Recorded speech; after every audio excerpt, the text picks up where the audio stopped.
नमस्कार, आप देख रहे हैं रबजी लाइव और मैं हूं अभिषेक मिश्रा। देखिए, भारतीय जनता पार्टी के सबसे बड़े दुश्मन अब लालू यादव और तेजस्वी यादव के साथ हैं। भारतीय जनता पार्टी के सबसे बड़े दुश्मन की हम बात कर रहे हैं, वो हैं वीआईपी पार्टी के प्रमुख मुकेश सहनी, वीआईपी पार्टी के संस्थापक मुकेश सहनी। और मुकेश सहनी को हम भारतीय जनता पार्टी का सबसे बड़ा दुश्मन क्यों बता रहे हैं, उसकी दो वजह है। और मुकेश सहनी को लेकर क्या खबर है वो भी हम आपको आगे बताएंगे। लेकिन मुकेश सहनी को अगर हम भारतीय जनता पार्टी का सबसे बड़ा दुश्मन बता रहे हैं तो उसकी दो वजह है कि मुकेश सहनी भारतीय जनता पार्टी को नुकसान पहुंचाने का मादा रखते हैं। बिहार में कई लोकसभा सीटों पर, बिहार में कई विधानसभा सीटों पर, और ये मुकेश सहनी ने करके पहले दिखाया है।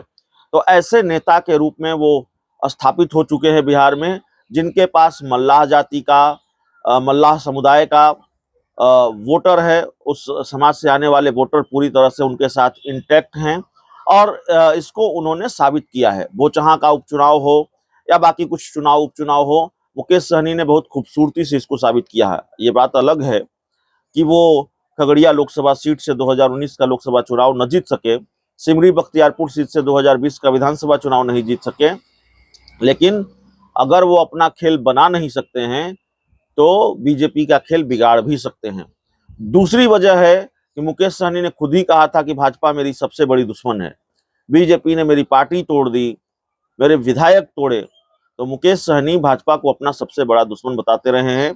तो भाजपा का सबसे बड़ा दुश्मन अब लालू तेजस्वी के साथ है।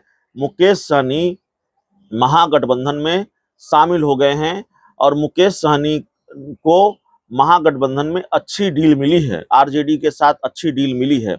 माना यह जा रहा था कि चाहे इंडिया गठबंधन हो, महागठबंधन हो या चाहे एनडीए हो, लेकिन मुकेश सहनी को ज्यादा सीटें नहीं मिलने वाली है। मुकेश सहनी को एक सीट से समझौता करना पड़ेगा। लेकिन मुकेश सहनी की झोली में लालू यादव ने 3 सीटें डाल दी हैं। आरजेडी ने अपने कोटे की 3 सीटें मुकेश सहनी की झोली में डाल दी है। और मुकेश सहनी की झोली में जो सीटें गई हैं वो हैं, माफ कीजिएगा, गोपालगंज, मोतिहारी और कोई एक और सीट है, शायद झंझारपुर है। ये 3 सीटें मुकेश सहनी के खाते में चली गई हैं। बीजेपी ने, माफ कीजिएगा, लालू यादव ने उनके खाते में डाल दी है। अब मल्लाह जाति के वोटर भी महागठबंधन के साथ होंगे। मुकेश सहनी महागठबंधन के साथ हैं, तो जाहिर तौर पर इसका नुकसान एनडीए को उठाना पड़ेगा, भारतीय जनता पार्टी को इसका नुकसान उठाना पड़ेगा। बीजेपी चाहे जो कहे, लेकिन अंदर खाने भारतीय जनता पार्टी ये बात समझती भी है कि किस तरीके से नुकसान हो सकता है मुकेश सहनी के दूसरे पाले में रहने से। तो बड़ी खबर है, बिहार में 2024 के चुनाव की लड़ाई, लोकसभा चुनाव की लड़ाई और दिलचस्प हो गई है।